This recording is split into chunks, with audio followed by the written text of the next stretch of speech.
Wired.com presents The Geek's Guide to the Galaxy. And here is your host, David Barr Kirtley. Hello, and welcome to episode 128 of Geek's Guide to the Galaxy. Today on the show, we'll be interviewing Chris Williams, co-director of the new Disney film Big Hero 6, about a team of young science nerds who use their inventions to become superheroes and battle a mysterious villain armed with swarms of robots. For our full review of the movie, check out our previous show, episode 127. And now, here's our interview with Chris Williams. All right, so we're here with Chris Williams. Welcome to the show. Hi, thank you very much. Thanks for having me. Okay, and so your new movie is called Big Hero 6. So just how did this project first get started? Well, I should say that there were actually two directors on the movie. I'm one of them, and Don Hall was the other. And it really began with Don and his passion for the superhero genre. It's something that really spoke to him as a kid. He grew up loving superhero stories and reading comic books, and he of course also loved animation, and that's what brought him to Disney. And he was at a point where he was coming off of directing Winnie the Pooh, and he expressed to our boss, John Lasseter, how much he'd love to work in that genre, and at the same time, try to defy people's expectations of what you might do with that genre. And John is someone who is very passionate about passion, and when he sees that people are excited about something, that gets him really revved up. And so he asked Don to go off and explore and see what he could find. And Don sort of went on a little journey, and he found this original property, Marvel property, called Big Hero 6. And it was, obviously on the a bit more obscure side, and but he pitched it along with some other things as a possible thing to explore. And I think for all of us, he pitched it to the other directors at Disney Feature Animation, and pitched it to John as well. And it was, at that point, when we're starting out, this is now about 3.5 years ago. You don't pitch an in-depth plot, you don't get into the minutia. He just pitched a broad overview of the emotional potential for the film. And he talked about the idea of a young protagonist who loses his brother, but is left with his older brother's creation, this robot Baymax, who would become his surrogate older brother. And he really sort of focused on that, and it got everybody really engaged, and everybody really saw the emotional potential for the film. And so at that point, John greenlit the film, and we all got really excited about it. And the last 3.5 years has really been about this pursuit, this attempt to realize the emotional potential that Don laid out 3.5 years ago. As far as myself, I came on the show about 1.5 years ago as a storyboard artist, and I've been on it for a few months when Don asked me to join him as the co-director, at which point we were directing together. And he was in a very similar situation to the one that I was in when I was directing Bolt, where I got a certain ways down the line and realized I just couldn't be in enough places. And at that point, I reached out to Byron Howard, who had been storyboarding on the film. It was very much, a powerhouse story artist and someone who was, along for the journey. And so it was a great transition for him to come and join me as co-director. So, do you remember specifically at what point in the project you first heard of, you were first introduced to the Big Hero 6 and sort of what your first impressions of it were? Oh, well, it's when Don brought it to our attention. That is 3.5 years ago. I'd never heard of it before then. I think because it was a little known property, we had a lot of flexibility. We knew the audience wasn't going to come with a preconceived notion of what this movie should be, or what these characters should be. And so we weren't encumbered by that. And we knew we were going to take a lot of liberties and really create something fairly new. And so it was nice to not have to, be too beholden to people's pre-existing ideas. Right. I haven't read the comic books, but just doing a little bit of research, it seems like, as you say, that that there are a lot of changes from the comic books. Could you just talk about what some of the like sort of for people who haven't read the comics, kind of what are they a little bit more like, and what were some of those big changes that you made? Well, and I should say I'm not even an expert on the original comic. I sort of took a glancing look at them, but at the point where I joined the show, I almost thought it'd be better for me to be an outsider from the original source material. So I'm not even that familiar with it. Don is more familiar with the ins and outs of the original comic. But one of probably the biggest changes is the character of Baymax himself. The idea of him being, he's physically very different. He is a robot, and not able to transform into lots of different things. And the idea of him being a nurse robot, created by Hero's brother, it was all new stuff that was there to serve our story. And so where did your concept of Baymax come from, this sort of friendly inflatable robot? Were there any influences on that? I really love Baymax, and I love that kind of character where you really are working with absolute purity. He is purely selfless. He's purely good. And I love these kind of naive characters that have almost a newborn's perspective on the world. They're seeing the world with fresh eyes. And to me, you can sort of trace a lineage back to characters like Bambi, or Dumbo, some of the original Disney characters, where there's this innocence and this purity to them that is a big part of their appeal. So I was really drawn to that. But really, and no character is strong in a vacuum. It's always about how they relate to the characters around them. And so it was also important to make sure that Hero and Baymax would work well as a duo. And so we thought that by having Baymax be very much restricted to robot rules. Like we didn't want to be a person in a robot suit. We wanted to be robotic and be very deliberate and very methodical in the way that he made decisions and the way that he moved. So we figured the best contrast would be to have Hero be someone who is very young, energetic, sort of manic. He's a really smart guy. He's got 1,000 thoughts a second. And to have all that energy next to Baymax, who is so deliberate, and have these two characters working at very different paces, we knew that they would be great foils for each other and really set each other off. And so to me, it was about really examining and pushing the dynamic between them so that each made the other funnier, more interesting. See, now I heard that you guys actually know some robotics students, and that Baymax at least was partially inspired by some students who were actually making sort of inflatable robots. Is that true? This is before my time on the film, but Don had gone off and gone to Carnegie Mellon, I believe, and done a bunch of research. He'd gone to a lot of different robotics schools and things, but he had a real epiphany there where he was introduced to the idea of inflatable robotics, and they did say that it's something that would be have practical applications in the medical field, because they are what they are. They're soft and they can't hurt people, and they're also not intimidating looking like a robots can sometimes be, and so people are very comfortable with them. And so that was really a light bulb went off for Don at that point. And when he came back from that research trip, he talked about this idea of an inflatable robot. And for us, that was a real hallelujah moment, because if you work at Disney Animation, and certainly if you work, for John Lasseter, and you embark to tell a story that features a robot, he's going to ask you to put up an image of every iconic robot that's ever existed in movies or TV shows or anything, and then say, give me something new. And that is a great exercise. It was the same thing on Bolt. He asked to put up all iconic dogs.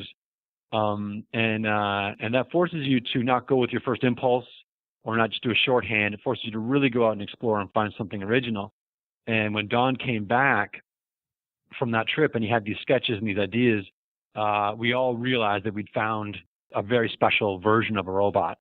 And that was that once we had that, the character design got resolved pretty quickly. And so we've had that for a long time, actually. So when you're putting all those iconic robots up on the wall, which of them were your favorites, or which ones did you think were the most interesting?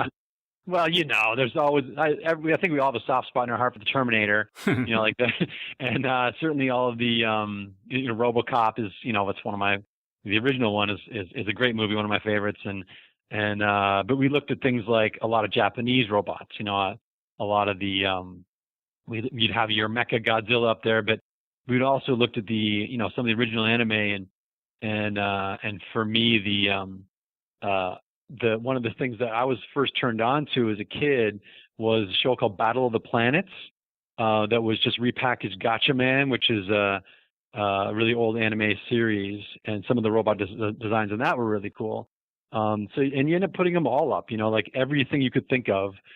Johnny Five would be on the board. Everything would be on there, and it just allows you to kind of really it makes you aware of all the things you'd forgotten about, and really forces you to stretch a little bit. How about the Iron Giant? Because my friends and I sort of saw this movie in a way as a spiritual successor to the Iron Giant.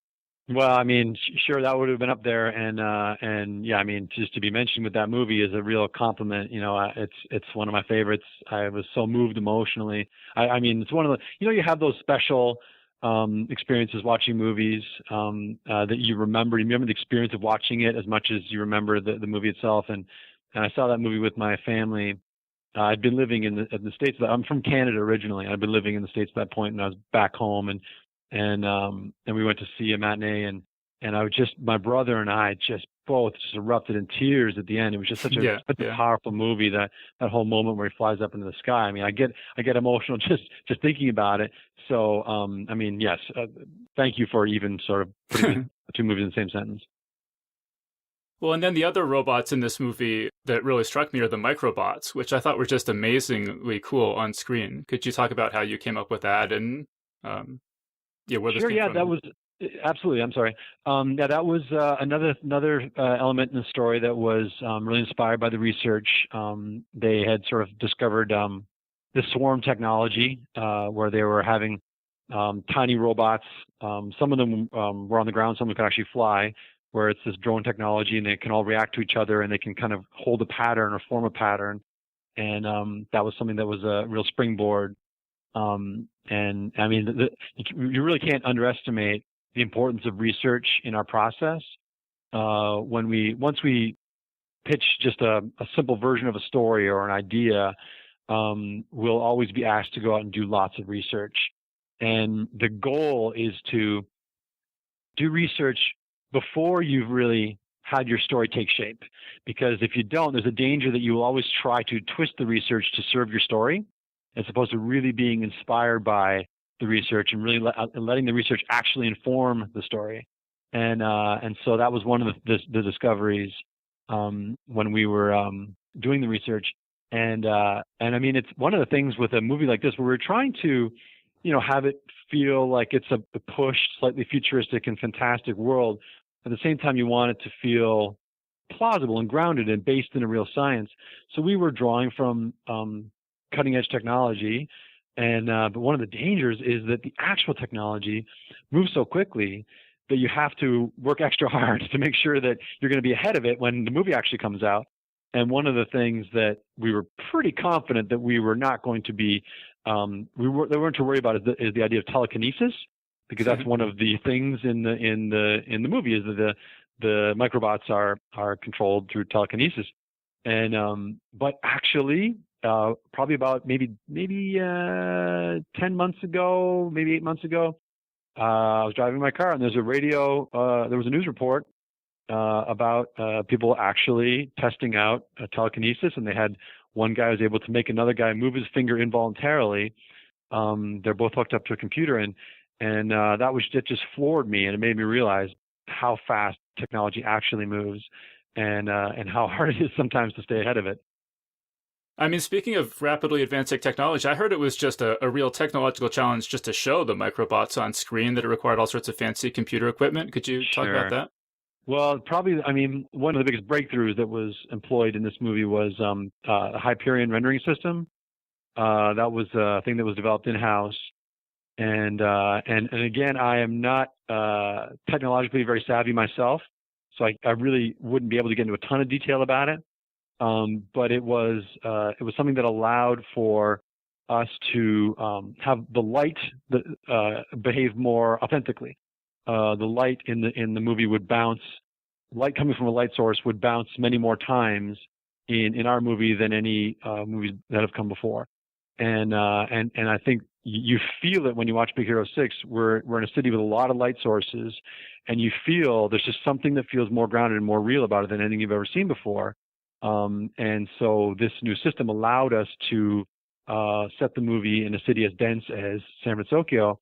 It's also something that you see front and center because one of our main characters, Baymax, is a vinyl robot, and light is passing through him and bouncing around inside of him. And you feel the surface. It does feel like a soft vinyl surface that he's made out of. And I don't think we would have been able to capture that with the technology that we had before. And so there was a decision that had to be made a few years ago as to whether we use this new technology where they hadn't quite yet. It was hot off the presses, and it was still needed some development, and they needed to make a decision whether to use this Hyperion system.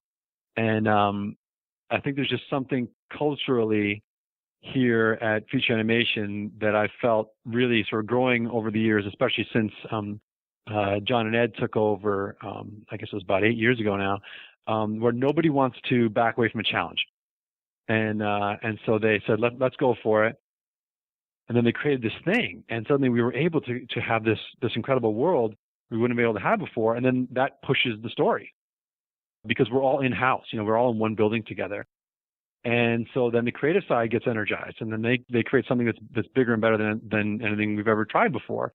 And then that motivates the technology side. So it's very cyclical.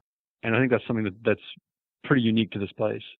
Yeah, well, I mean, you mentioned San Francisco, which is just this wonderful setting that you guys came up with. Could you just talk about the process of developing that as a setting? Sure, yeah. It was originally, it came about because the original source material, Big Hero 6, was a Japanese superhero team. And so that's why that was in our heads. And at the same time, one of the things we love to do is to create new worlds. And so we wanted to be not on our Earth as we know it. And so that got, the creative juices going. And it was actually, I think, Don Hall, the other director, who first conceived of this idea of San Francisco, this hybrid, this blending of East and West and San Francisco and Tokyo. And everyone got really excited about it. And to me, I mean, it's cool, it's different. But one of the things that I like the most about it is it's a visual indicator of something that's very important in the movie, which is this idea of synthesis, of a coming together of things. Because we knew that this movie was going to be blending sort of what Disney is and what Marvel is and what the superhero genre is, and this coming together of East and West. And one of the things that I was very mindful of is even genre-wise, we had a melding of two things. We had a superhero origin story, but we also had a boy and his dog, or a boy and his robot story. And we had to tell these stories without telling one at the expense of the other. They needed to come together. And so I like that San Francisco seems to sort of fit with those other ideas. I heard that the city was procedurally generated, so it was sort of randomized to develop the whole city. Well, to some extent. And again, I would hesitate to say that I'm any kind of expert on these sorts of things. But I know that they started with the actual map of San Francisco. Like all the streets, all the buildings are accurate. The layout of San Francisco, all the hills, all the topography, that is San Francisco. But then everything was heightened the way that we do. I think that the hills were made twice as tall and the buildings were made maybe 2 or 3 times as high. And then it was given this sort of an injection of a Japanese aesthetic. And so to some extent, I suppose there'd be some random generation. But I mean, really, once you create the shots, you have to actually go in and really design the city. And you can't just let a computer do it. I mean, it really comes down to our art director, our production designer, Paul Felix and Scott Watanabe, and our incredible biz dev department to really figure out how to bring together these two aesthetics without it feeling just sort of slapped together. It had to be integrated. And Scott Watanabe was someone who was really essential to that. And he had actually lived in Tokyo and San Francisco and is just an incredible artist. So he was a perfect person to sort of lead that. To come up with an aesthetic that made it feel like we didn't just kind of shove things together. He did it, I think, a very thoughtful way. Mm-hmm. Yeah, I mean, like I love the establishing shot of the Golden Gate Bridge where it kind of has this Japanese architectural stylings to it. Yeah, it's pretty good. I love it too, and those are the kind of things I can't take credit for it. I'm just we definitely benefit from an amazing visual development crew and an amazing crew. And yeah, I myself look at that shot and my mouth's agape too. I mean, are there any other details like that that you might not notice as a casual viewer, but working on the movie over this long period of time, you kind of like caught your eye? Well, I mean, definitely one of the things that's nice about San Francisco, it is a very iconic city. So you've got things like, I really love the treatment of Coit Tower, the way it's sort of been given a new aesthetic, the Transamerica building. It's fun to sort of look at these things that these very iconic things that you've seen a lot, and then see how they were treated. There are also, a few Easter eggs, things where we've placed little hidden things in there as well that people can look for in the city. Yeah, I think that to me that I just like seeing the iconic things that have been altered. Mm-hmm. I mean, one thing about this movie that my friends and I all really liked is how positive it is about science and being a nerd and stuff like that. Could you talk about like at what point in the process did that idea come to you, or how did you include that in the story? Well, I think it came pretty naturally. I think it was something that was always going to be present. One of the things to bear in mind is that working in animation, working at Disney Animation, this is sort of a mecca of nerddom in its own right. And a lot of us grew up spending a lot of time in our bedroom, writing stories and drawing pictures, and sort of lost in our own heads. So I definitely consider myself a nerd and among nerds, and so the idea of celebrating nerddom certainly comes naturally, I guess. I think that one of the things that we always knew is that we were going to have, we started from a point where we wanted to have Hiro and his brother both be really intelligent. And we knew that Baymax was going to be designed and built by Hiro's older brother, Tadashi. So we knew we were going to be dealing with really smart characters. And so it just naturally made the college setting right for us. And we knew that we wanted to have our heroes not be powered by superpowers or magic or anything like that. It was going to be something that was using technology. And so we knew that was going to be fundamental to the story. And I do have to say that, we've been getting lots of positive feedback. And one of the things that is most satisfying is when I hear just what you're talking about. I hear people say that that they saw the movie with their kids, and their kids were excited and inspired and told their parents they want to go to college, and making that cool, making being smart and curious cool. If we can have, if we can contribute to that, then that's great. And if this movie in any way, we essentially wanted to make a really sort of fun and emotionally engaging movie, but if it in any way inspires scientific curiosity, then I'm all for that. Did you guys you mentioned doing scientific research for the robots. Did you have to do any sort of research for the plasma lasers and the maglev stuff, any of the other technology in the movie? Yeah, that was something, and again, I wasn't actually on those trips. That was Don Hall really spearheading that. But yeah, that was something he was exposed to. Those are, again, sort of cutting edge technologies, and that we were excited about, and especially Don was excited about, and wanted to put in the film. Yeah, that was he spent a lot of time visiting campuses and seeing what people are into these days. So, which aspects of the film were you the most involved with?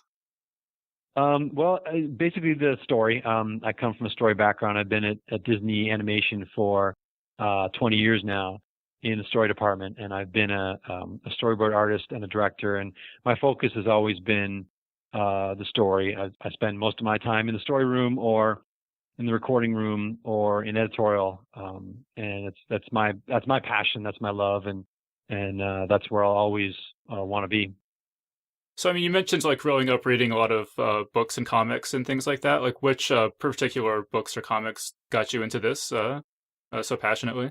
Well, as far as comic books, I tended to be drawn more to the artists. If a certain artist excited me, then I would pick it up. And actually, Joe Kubert was one of my favorites, and I never completely convinced I'm pronouncing his name properly. But he did Sergeant Rock, and I collected all of those. And there was just something about his drawing style, the way he was able to, with a minimum number of lines, suggest so much. And he was able to suggest an entire forest with just a few well-placed brushstrokes, and to this day, I think I aspire to draw more like him I don't draw like him, but I'm trying to learn from him all the time. So that was probably my favorite growing up. And so how did you go from being a kid reading or, looking at the art to actually working at Disney? Oh, well, I think it was just almost predestined. It's all I did as a kid was draw and write, and I would create these stories, and I'd make these worlds out of plasticine, and I got into making stop motion. You had a motion capture rig in your house growing up. That would be a strange story. Stop motion films when I was a kid, and I made a bunch of them, and so I think it was just something that was in me, but at the same time, I don't think I had quite worked out a master plan as far as what I ought to do with my life. It was really my mom that encouraged me. I studied fine arts up in Canada for a few years, and then it was my mom that encouraged me to go to Sheridan College up in Canada and study animation. And at that point, I was interested in animation, but I wasn't that much of an expert on it. And it was there at Sheridan College that I really sort of discovered how much I loved it and really sort of made it my focus. And I had been there. They had an international program up there where I'd studied for 2 summers up in Canada, in Ontario. And then a Disney recruiter came up and looked at my portfolio, and they asked me to come down to the Florida studio, the animation studio there, and as an intern to study animation. And we studied lots of different fields. We studied story and animation and layout and backgrounds and all sorts of things. But I kept turning every assignment into a story assignment. And I think that's where I really discovered, and I think Disney really figured out that was my thing. That was what I was best at and what I was most passionate about. And so then they sent me to California, and I've been here ever since. That was about 20 years ago. My first film was Mulan. I worked in the story department on Mulan, and I've been here in this building. I'm speaking to you from the feature animation building. I've been here for 20 years. Wow. So, I mean, when you say that you studied story, like what would you say are some of the big lessons you've learned about doing a story for an animated film in all those years you've been working on it? Wow, that's a good question. I think one of the things that I've come to really value is a really collaborative environment. I think that's one of the most important things, if not the most important thing, as far as constructing a great story, because it's a small team of us that makes these stories. Usually a director or two, a writer or two, and then a team of story artists, maybe 6 to 10 story artists. And you also have an entire crew that will see these internal screenings and give you their feedback and give you their thoughts. And I think that if you can foster an environment that is collaborative, where people feel comfortable volunteering their ideas and even comfortable disagreeing with each other or disagreeing with me, that's when you really start cooking, And so that's one of the things that I've come to really place great amount of importance on. And I think that a lot of people aspire to a collaborative environment, but in a lot of ways it fights human nature, because it's nice to just be reaffirmed all the time and be told that you're brilliant and every idea you have is great and don't change a thing. That feels really great. But ultimately it's not going to allow the movie to get better. And I think there's a tendency when I first started to think that every idea I had a lot of confidence. I know story, I know what works and what doesn't work, and I was probably pretty headstrong and pretty. I maybe saw things in more black and white, and I knew I was right all the time. And then one of the things you come to accept or understand over the years is that even when you're absolutely certain that you're right, sometimes you're wrong. So are there any specific instances when you were just absolutely sure you were right and then you later decided that you were wrong that stick in your mind? Yeah, one of the there was a scene where Hero and Baymax fly through the city together. We call that scene First Flight, and it's really dynamic and really cinematic, and it's really let a lot of our departments kind of show their stuff in that scene. The lighting and the layout and everything is just fantastic. And then after that, there's in the movie a very quiet scene between Hero and Baymax. Initially in the reels, that scene didn't just have Hero and Baymax on top of the wind turbine. It had the entire team, all 6 of the Big Hero 6. And it was more of a comedic beat. We wanted to get the team more involved in that part of the movie. And to me, that I was convinced that was the right thing to do. I felt we needed to hear the team's voices again and get them more engaged. And structurally, it seemed very sound to me. But when we put the whole movie up, you just felt there was something missing from Hero and Baymax's relationship.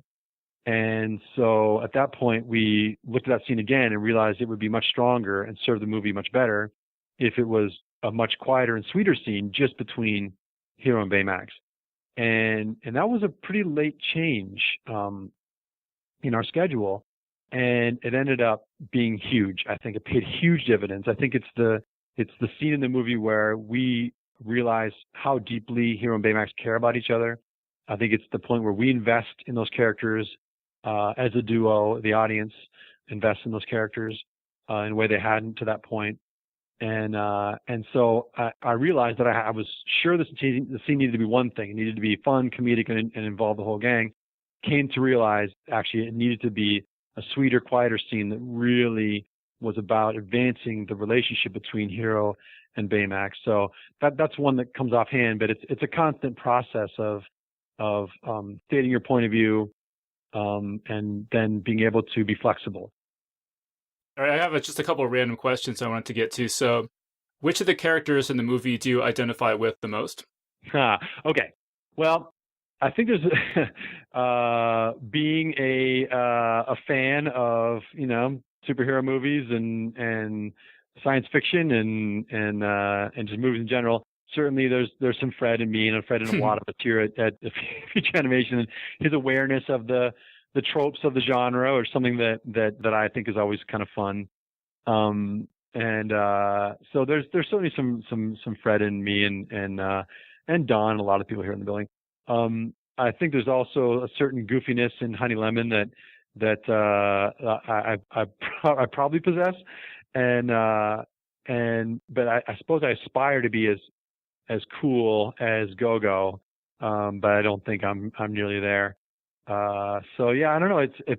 I might give a different answer on a different day. I suppose I would also aspire to be as good and selfless as Baymax, but I suppose that's impossible for us humans. Okay, so Fred's technique for stretching out his underwear use, who came up with that?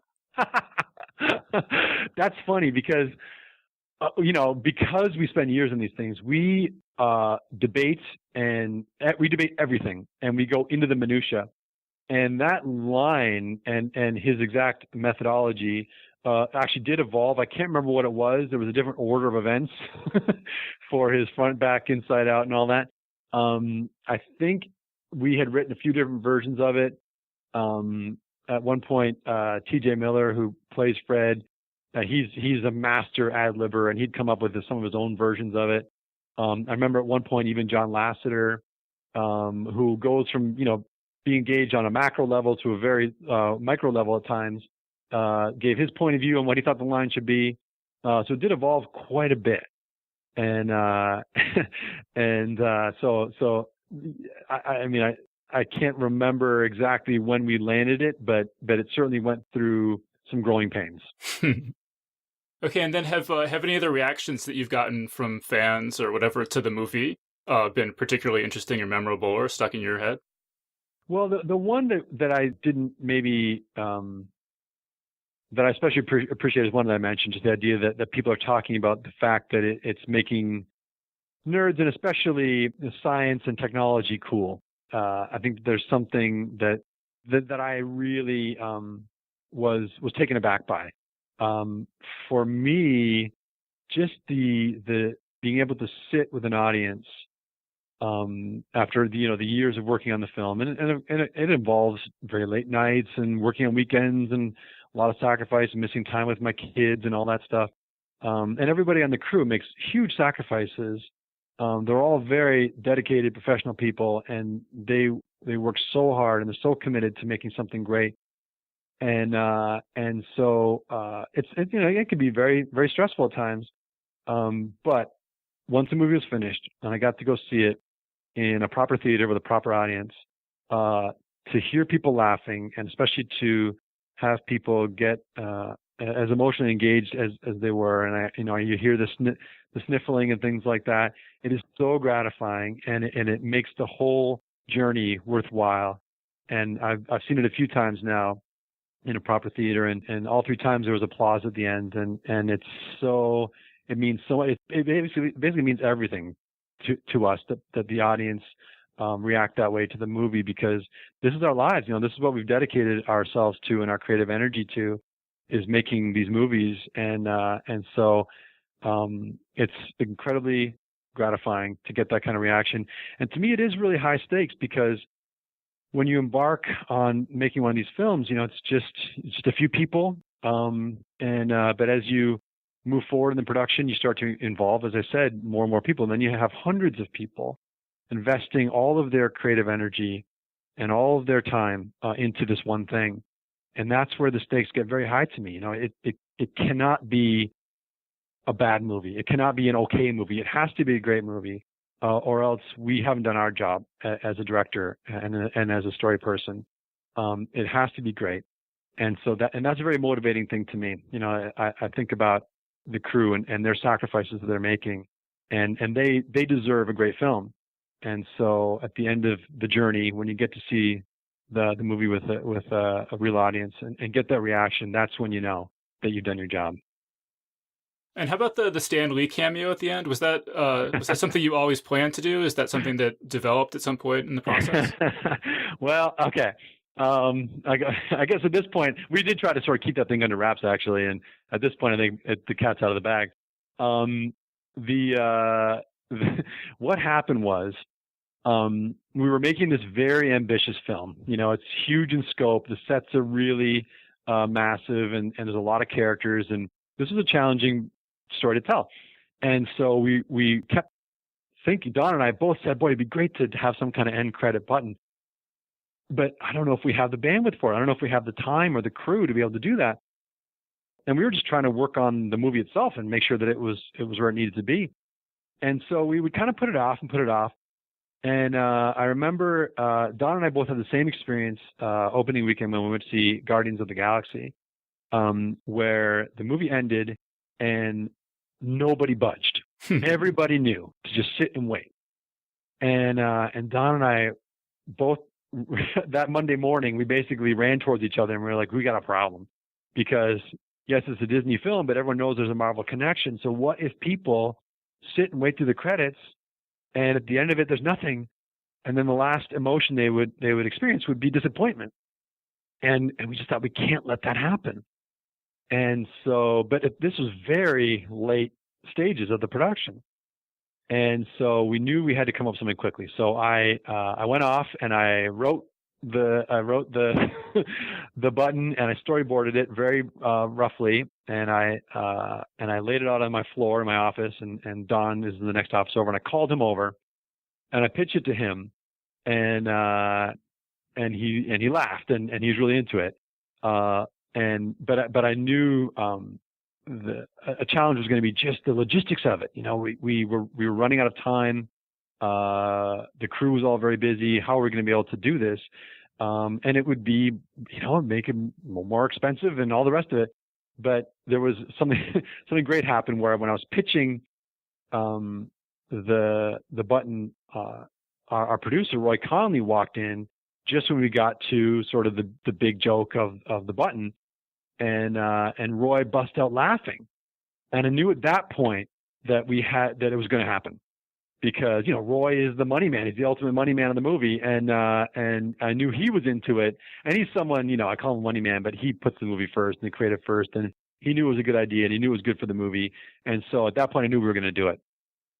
And But one of the things that we did, and a lot of people don't know this, we actually kept that button a secret from our own crew, and which is nearly impossible at Disney because it's difficult to keep a secret here at Disney Feature Animation. And all the computers are linked up so people can kind of look at each other's work sometimes. You can kind of snoop around. And so our visual effects supervisor, Kyle Odermatt, he actually went in and created a little secret area where other people wouldn't know that it was hiding. And we brought in this skeleton crew, representatives from each of the departments, and we let them in on the fact that we were going to create this button. So we had a representative, or a few from lighting, a few from animation, a few from layout, but the vast majority of the crew didn't know what was happening. And so we had, we would have these secret meetings with secret knocks behind closed doors where we were designing the Stan Lee character, and we were, building the model and animating him and all this stuff. And so when we had our wrap party where we present the film finished in its entirety for the first time to our crew, they didn't know about it. And so we screened the movie, and then we got to the credits, and then right when it goes to black, the crew started standing up, and then that first shot comes on of Fred's mansion, and I heard this incredible gasp, echo through this theater, and I heard a lot of people say, "What is this?" And they all sat down and watched this thing, and I knew we'd actually kept the secret, and that was one of the most thrilling moments of the entire production, and so that was really cool. And of course, for me personally, being able to actually, if only briefly, direct Stan Lee was sort of a life goal I didn't even sort of dare to have. That was pretty awesome.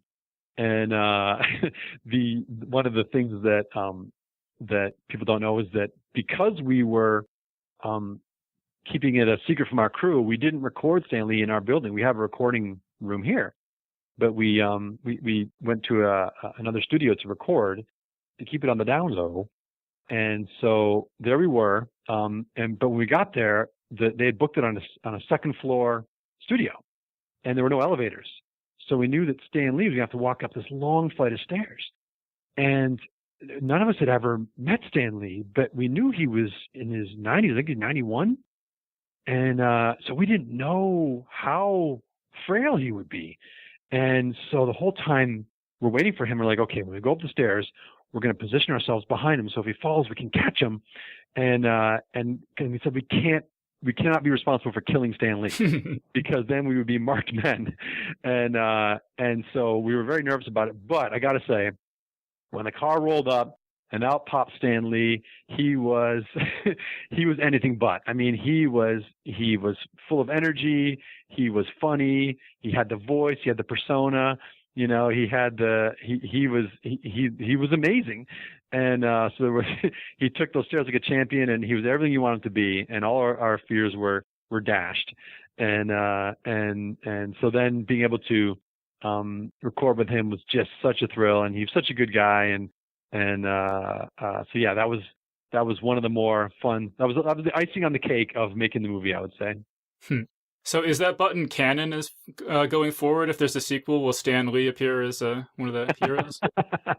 Well, it certainly feels like we're setting something up there. We were just thinking about a funny button, and we just finished the movie not that long ago, and Don and I are in a place where we're just getting some distance from the film and looking forward to some vacation soon. And I think it is important to kind of step away and let the adrenaline sort of die down a little bit and do some traveling, do some reading, sort of see what kind of things are exciting you these days and what you're feeling connected to, and not race back into something, And so we've had no discussion at all about a sequel. It's something that may or may not happen someday. We have no ideas as far as the sequel goes. It is a funny thing that happens when you are in these story rooms and then working with the animators. These characters start to become very real to us. We start to feel like we know how they would behave in any situation, not just in the scenes of this story. And you feel connected to them. And when the movie is released, and it's almost like you feel like a proud parent, and your kids are going off to college and they're going to live lives without you. and be exposed to new people. And so you really grow to love them. And so the idea of working with them again someday certainly has its appeal, but it's not something that we're actively thinking about right now. I mean, is there anything else you want to say about upcoming projects or anything? I heard maybe you're doing a Philip K. Dick thing that you may or may not be able to talk about. Is there just anything that you want to talk about coming up? No, I'm not actually. I'm not. I think I know what you're referring to, but I'm not working on that show. So yeah. Right now, I get, like I said, I'm trying to make a real point of. I mean, at home, I've always got my little piles of ideas and things and characters and genres that I'm excited about that are very loosely formed. But I'm trying to make a real point of not just racing back into something. I think it is important to kind of step away for whatever amount of time you need to kind of really figure out where you're at and what in your life. What are the things that speak to you? What are the things you're excited about? And then re-engage. So that's what I'll be doing in the sort of coming months. All right, great. So unfortunately, we're all out of time. So I think we're going to need to wrap things up there. Well, thank you very much. This has been fun. Yeah, so we've been speaking with Chris Williams. He's the co-director of Big Hero 6. So Chris, thanks so much for coming on the show. It's been a real pleasure. Thank you. Thank you very much. And that was our interview. So big thanks again to Chris Williams for joining us on the show. This episode was made possible thanks to support from listeners such as R. Chris 4, John Marshall, Scott Osterling, and Leonid Levchenko. So thanks, guys. We really appreciate it. To learn more, visit us at geeksguideshow.com and click on crowdfunding. And if you live in the New York area, you should come out and meet Stephen Gould, our guest from episode 116. He'll be appearing at the KGB Bar on December 17th alongside Rajan Khanna, who's appeared on 4 of our shows, most recently in episode 109. To learn more, follow Geeks Guide NYC on Twitter. Alright, so that was our show. So thanks everyone for listening, and we'll see you next time. The Geek's Guide to the Galaxy is a production of Wired.com. For more information about the show, visit geeksguideshow.com. To learn more about your host, visit davidbarrkirtley.com. Music and voiceover produced by yours truly, Jack Kincaid. If you enjoyed this program, tell your friends. If you didn't enjoy it, tell no one. Thank you for listening.